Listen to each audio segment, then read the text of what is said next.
وسلام على عباده الذين اصطفى خصوصا على محمد المصطفى وعلى آله وصحبه وسلم.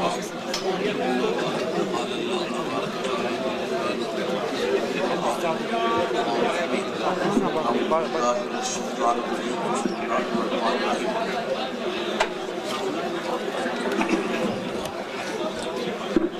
يا أيها الناس قد جاءكم برهان من ربكم وأنزلنا عليكم نورا مبينا. صدق الله مولانا العظيم وبلغنا رسوله النبي الكريم. نحن على ذلك من الشاهدين والشاكرين والحمد لله رب العالمين. معزز علماء کرام، سادات اعظام، معززین کرام، اتنی تقاریر ہو چکی ہیں، اس میں تو ایک لفظ بھی کہنے کی گنجائش نہیں سوائے اس کے کہ کہا جائے کہ جتنی باتیں کہی گئی ہیں میں دلی طور پر پوری طرح سے متفق ہوں. یہ کہنا بڑا کافی معلوم ہوتا ہے. عرض صرف اتنا کرنا چاہوں گا کہ ان دنوں یہ پتہ چلا ہے کہ مرزائیوں نے اپنے چینل پر یہ بات کہی ہے کہ مرزا جی نے حضرت سید السادات خواجہ خواجگان پیر میر علی شاہ صاحب گولوی رحمۃ اللہ تعالیٰ علیہ ان کو چیلنج کیا تھا کہ میرے مقابلے میں تفسیر لکھو، تو یہ تفسیر نہیں لکھ سکے اور ان کا یہ معجزہ بن گیا.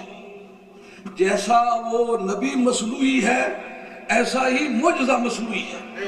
جتنے فنی کتابیں پڑھنے پڑھانے والے علماء کرام تشریف فرما ہو، میں آپ سے یہ کہوں گا کہ جو کام نبی یا رسول نے خود نہ کیا ہو وہ معجزہ ہوا کرتا ہے. تحقیق کے لیے مولانا یہ ضروری ہوتا ہے کہ وہ کام اس نے خود کیا ہو اور کہے اب میری طرح کر کے دکھاؤ. اور مرزا جی تیری قبر پہ خدا کی لعنت کی برسات کہ تو جتنا جھوٹا ہے اس سے کروڑوں گنا زیادہ جھوٹ چھوڑ کے دنیا میں چلا ہے. تیرے ماننے والے بدبختوں کو یہ بھی پتہ نہیں کہ معجزے کی تعریف کیا ہے. معجزے کی تعریف دھاتی کے وقت وہ خود اس نے کام کیا ہوتا ہے.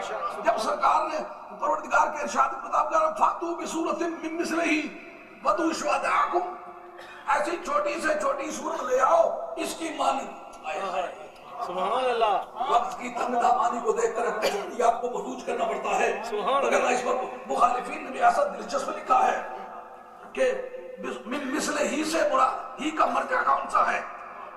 دلچسپ بات ہے مگر اس وقت کرتا نہیں. جس جی یار اچھا یہ بات جو اس وقت میرے ٹارگٹ میں مجھے یاد کر لینی تھی. یہ کس وقت سرکار دو علیہ السلام نے فرمایا اس وقت جب کہ سورہ کوثر کعبہ شریف کی دیواروں سے ٹنگی ہوئی تھی. اب لے پہلے خود کر کے دکھائی. اور مرزا جی تو نے تفسیر لکھی ہوتی تو کہتا خواجہ گولوی کو وہ نہ لکھ سکتے تو پھر بدنصیب تیرا معجزہ بن سکتا تھا. تو نے خود لکھی ہی نہیں اور لوگوں کو کہتا ہے تو لکھ کے دکھا. لوگوں کے گھروں پر تیرا گزارا یہ معجزہ. اور اس میں ایک بڑی جہت معجزہ ایک بڑا مسئلہ ہے. اس میں علماء تفسیر نے بھی بڑا زور مارا ہے، علماء حدیث نے بھی بڑا زور مارا ہے اور علماء عقائد نے بھی بڑا زور مارا ہے کہ قرآن مجید کی جہت معجزہ کیا ہے. حسن معانی ہے، چستی ترکیب ہے، اسلوب سخن ہے، قانون کی درستی ہے، ایکویٹی آف لا ہے، ایکویٹی آف جسٹس ہے، ایڈوکیشن آف لا ہے. کیا چیز ہے؟ اس میں ایک جہت یہ ذکر کی گئی ہے کہ باقی تمام انبیاء و مرسلین علیہ السلام کے معجزات میں سے اس کا ایک امتیازی رنگ ہے.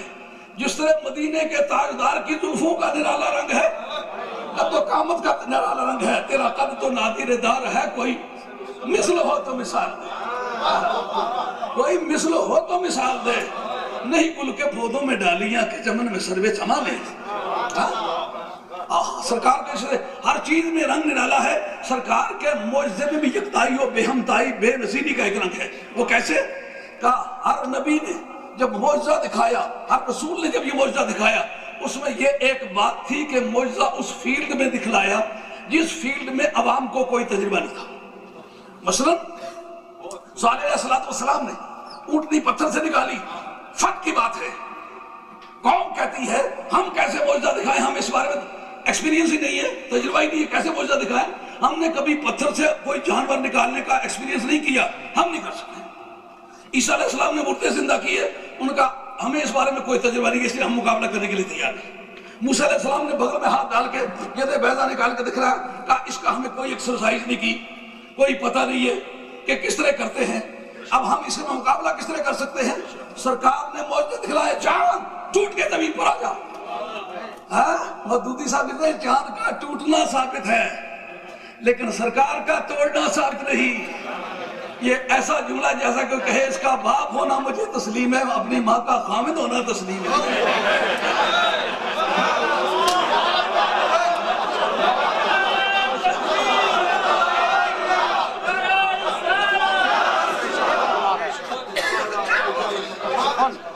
نے کہا ہم یہ مقابلے میں کیسے معجزہ دکھلا سکتے ہیں، اس لیے کہ ہم نے کبھی چاند توڑا نہیں۔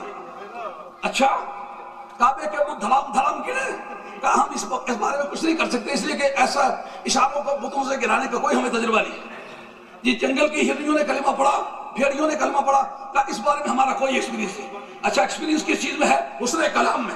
بھلا کہ کلام متکلم ہے، ایک لفظ کو بولے ہزار معنی لا سکتے ہیں، ایک معنی کے لیے ہزار لفظ لا سکتے ہیں۔ ترادف اور اشتراکی اس پائے کا ہے۔ کہا اچھا اگر اور کسی چیز میں تم مقابلہ نہیں کر سکتے تو جیسا ایک آدمی نے مقدر بنا کے رکھا ہوا ہے اپنے دروازے کے سامنے، تو کوئی آدمی مقابلے کے لیے آ جائے، یار تو پہلوان بنا پھرتا ہے، یہ جو مقدر روزانہ ہی اٹھاتا ہے نا میرے سامنے اٹھا کے دکھلا۔ اب وہ عاجز ہو جائے، بازو پکڑنے کے لیے آئے تو بہانہ کرتا ہے، تو سجی دینا تو میں کھبی پکڑ رہا ہوں، بہانہ کرتا ہے نا۔ اب مقدر کے بارے میں کیا بہانہ کرے؟ عربوں کو اپنے متعلق متکلم ہونے کی رائے تھی، پوری دنیا کے عجم ہونے کا عقیدہ تھا۔ ہم بات کر سکتے ہیں پوری دنیا گونگی ہے، ارے پوری دنیا گونگی ہے تم متکلم ہو، اس کا معنی یہ ہے کہ غیر معمولی مہارت کا دعویٰ کرتے ہو کہ تمہیں دنیا سخن میں وہ ید طولہ حاصل ہے کہ پوری دنیا تمہارے جواب سے خالی ہے۔ ٹھیک ہے جی ٹھیک ہے، ان کا پھر آؤ فاتو بصورت من مثلہ، جس میدان کی تمہاری مشق ہے وہی کام کر کے دکھلاؤ، مرد جانو کر کے دکھلاؤ، اس کا کام کرتے ہیں۔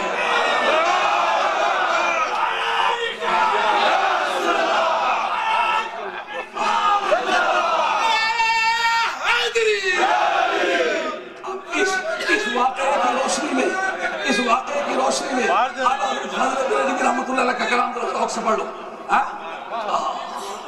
میں نثار تیرے کلام پر ملی یوں تو کس کو زبان نہیں، میں نثار تیرے کلام پر ملی یوں تو کس کو زبان نہیں، وہ سخن ہے جس میں سخن نہ ہو، وہ سخن ہے جس میں سخن نہ ہو، وہ بیان ہے جس کا بیان نہیں، وہ بیان ہے جس کا بیان نہیں۔ یہ تو ہے نا معجزے کے معنی۔ میں نے وہ ٹانگ دی ہے، میں مثل ہی اب اس کی مثال نہ۔ شوکانی صاحب فضل القدیر، ناویوں کا قاعدہ کہ جتنے مدرس حضرات ہو، میں آپ سے پوچھتا ہوں ناوے کے قانون میں ضمیر اپنا مرجع تلاش کرنا چاہے تو وہ قریب کو چھوڑ کے دور کی طرف جاتی ہے۔ اگر اس کا قریب کوئی مرجع صالح للرجوع ہو تو ناوی کہتے ہیں یہ دور کرے، اور دور نہیں جاتی، پیٹرول خرچ ہوتا ہے، دور نہیں جانا چاہتی۔ اب مثل ہی کے قریب دیکھنا یہ کہ یا ماں کی طرف سے لوٹ کے رہے گی، علماء کی زیادہ طبق کے لیے ہے فاتو بصورت من مثل ہی، لیکن اس کا مثل ہی کا مرجع یا بن سکتا ہے ان کنتم فی ریب مما، اس چیز کے بارے میں جو نازل کی ہے اگر تمہیں شبہ ہے تو فاتو بصورت من مثل ہی، اس کی مانند لے آؤ جس کے بارے میں تمہیں شبہ ہے، لیکن وہ ماں دور ہے نا، بے عبد ہی قریب ہے نا۔ مانا کیا بنتے ہیں؟ مانا یہ بنتے ہیں کہ صورت لانا چاہتے ہو یا اور صورت بن گئی ہے، یہ ماں کی طرف نہیں جا رہا، یہ مدینے والے کی طرف جا رہا ہے، اس کی مانند لے آؤ تو صورت کے چکر میں ہے۔ اور اصل بات یہ بن گئی ہے کہ یہ اس صورت نو میں اس صورت نو میں جانا آکھا کہ جانے جہان آکھا، سچ آکھا تے رب دی شان آکھا، جس شان تو شانہ سب بنیا، اس صورت نو میں جانا آکھا، جان آکھا کہ جانے جہان آکھا، سچ آکھا تے رب دی شان آکھا، جس شان تو شان وہ ذلی اور بروزی کا ذکر کر رہے تھے. میں آپ کو یہ پوچھتا ہوں کہ ذلی ہو یا بروزی ہو، اصلی تو پھر نہیں ہوگا نا. اصلی تو نہیں ہوگا. اس کا مطلب یہ کہ کوئی بھی تم نے اصطلاح گھڑی ہے، تم نے یہ پہلے مان لیا کہ ہے اس میں آرٹیفیشلٹی، مصنوعیت ہے کسی بھی درجے کی ہے چیز بناوٹی ہے. لیکن میں یہ پوچھتا ہوں، بناوٹی چیز کے استعمال کی ضرورت کا پیش آتی ہے جب اصلی نہ ملے.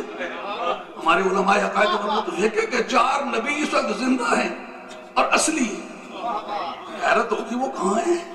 جناب خضر علیہ السلام، جناب الیاس علیہ السلام، یہ 2 زمین پر موجود ہیں، اور ادریس علیہ السلام اور عیسیٰ علیہ السلام آسمان پر موجود ہیں. یار اصلی موجود ہوں تو آرٹیفیشل کی ضرورت کیا ہے؟ سمجھ آئیے بات؟ معجزے کی قیمت سمجھ آئیے؟ معجزے کا کیا رنگ ہے؟ معجزہ یہ کہ خود کر کے دکھائے. پھر معجزے میں ایک وہ حالت ہے کہ دعوی نبوت کے بعد، لیکن پتہ ہے اس کو معجزہ کہتے ہیں، ارہاس نہیں کہتے. ارہاس کے معنی بنیاد. واہ متکلمین تمہاری اصطلاحوں پہ بھی قربان. وہ کہتے ہیں دراصل وہ معجزہ جو ہے اس میں کوئی آدمی فریب نگاہ سے بھی کام لے کر کے کچھ کر سکتا ہے، مگر جو ارہاس ہے نا، اور سنی تیرا ختم نبوت کا عقیدہ محکم ہے، بڑے ہو کے ہزاروں اوپر نیچے کر کے باتیں بنا سکتا ہے، لیکن ارہاس کہتے ہیں بنیاد کو. نبی پاک علیہ السلام کا میلاد جو ہے وہ نبوت کی بنیاد ہے. تو معجزہ کہتا پھرتا ہے کہ میں نے کہا تفسیر لکھو تو نہیں لکھ سکے، تو پھر یہ میرا معجزہ بن گیا. حلوائی کی دکان پر دادا جی کی فاتحہ کسے کہتے ہیں؟ لوگوں کے گھروں پر تیرا گزارا ہے. بڑے ہو کے تو کوئی کر سکتا ہے مصنوعی چیز بھی، لیکن مجھے یہ بتلا سرکار دو عالم علیہ السلام کے میلاد شریف کے موقع پر جو موجود ہے مائی شفا حضرت عبدالرحمن بن عوف رضی اللہ کی والدہ ماجدہ کہتے ہیں کہ کسی چیز نے مجھے سرکار پر ایمان لانے کی ترغیب نہیں دی سوائے ان واقعات کے کہ میں موقع پر تھی، آپ کی والدہ مقدسہ کے بطن اطہر سے نور برآمد ہوا، اور اس نور کی برآمدگی کے بعد میں اس نور کی روشنی میں شہر بصرہ کے محلات دیکھ رہی تھی. ایک مرتبہ جتنے فزکس کے اسٹوڈنٹس بیٹھے ہوئے، استاد بیٹھے ہوئے، میں ان کی خدمت عالی بات کروں گا. مجھے یہ بتلاؤ کہ اگر روشنی بھی تھی تو اس دیوار کے پیچھے اگر روشنی ہے تو اس دیوار سے میری نگاہ کس طرح گزرے گی؟ آپ کے فلسفے کا مسئلہ، عدیہ سعیدیہ، میبزی، صدرہ، شمس بازگاہ، جو آنکھ ہے، قوت بصری ہے، یہ ٹریول کس لانچر پہ کرتی ہے؟ اجسام سیکلیہ کی معرفت کرتی ہے. یعنی جس چیز کو دیکھنا ہے آپ کی آنکھ سے لے کر آپ کی رطوبت جلیدی پر یہ فوٹو پرنٹ ہوتے ہیں. اس تھیوری کو پہلی مرتبہ جس نے تصور کیا تھا ابو الحاسم مصری تھا، جس نے پن ہول کیمرہ بنایا تھا. یہ جو کہتے ہیں نیگیٹو، وہ پہلے جو فوٹو بنتا وہ پر تو ہوتا ہی نیگیٹو ہے، الٹا پڑتا ہے. یہ ابو الحاسم مصری کی تحقیق ہے، اور وہ مسلمان ہے. اس لیے مسلمانوں خوش نصیب ہو، تمہاری تاریخ زندگی میں یہ فوٹو کا سسٹم ہے. آج ترقی کر کے ایکس رے بھی بن گیا ہے، مگر فوٹو کا کام پہلے تم نے کیا ہے تو وہ نیگیٹو بنتا ہے. اب اس رطوبت کا نام ہے رطوبت جلیدی. رطوبت جلیدی سے لے کر کے جو شاید دیکھنا چاہتے ہیں وہاں تک اجسام سیکلیہ ہوں تو دیکھے جا سکتے ہیں. تو پہاڑ کو تو کوئی بھی آدمی اجسام سیکلیہ میں نہیں مانتا، تو پہاڑ سے نگاہ کسے پر سمجھ آ رہی ہے؟ نہیں آ رہی؟ ختم شریف تو نہیں پڑھ رہا ہوں. ریسپانسیو ایٹیٹیوڈ مضبوط ہونا چاہیے، یہ لمحوں کی بات ہے. پتہ نہیں پھر موقع ملتا نہیں ملتا. زندگی انسان کی ہے مانند مرغے خوشنوا، آ کے بیٹھا شاخ پر بچہ چہایا اڑ گیا. زندگی ختم ہونے والی چیز ہے. بات مطلب سمجھو، اجسام سیکلیہ تک جانے کے لیے راستہ صاف ہونا چاہیے. تو درمیان میں اگر پہاڑ ہے، اوپیک سسٹم ہے کہ نہیں، اس کی اوپیسٹی حائل ہے کہ نہیں. آپ فزکس کے جتنے ماہرین بیٹھے ہوئے مجھے بتاؤ کہ آپ سورج کی روشنی میں آپ اس دیوار کے پاس دیکھ سکتے ہیں؟ نہیں دیکھ سکتے، اس لیے کہ اس کی اوپیسٹی آپ کو روکے گی. اجسام سیکلیہ چاہیے. اب میں یہ پوچھتا ہوں کہ مکہ شریف میں شمال مشرقی کونے سے تقریباً 200 گز کی بلندی پر نبی پاک علیہ السلام کا مولد شریف ہے. اگر وہاں روشنی ہوئی تو سامنے فلک بات بوس پہاڑ ہیں، وہاں سے مائی شفا نے دیکھ کس طرح لیا. آج لائٹ کی 6 قسمیں تسلیم ہوئی ہیں. ان میں ایک قسم وہ ہے کہ جو تمام ٹھوس چیزوں کو ٹرانسپیرنٹ کر دیتی ہے. تو ٹرانسپیرنٹ کرنے کے بعد پھر اس چیز کو قریب بھی کر دیتی ہے.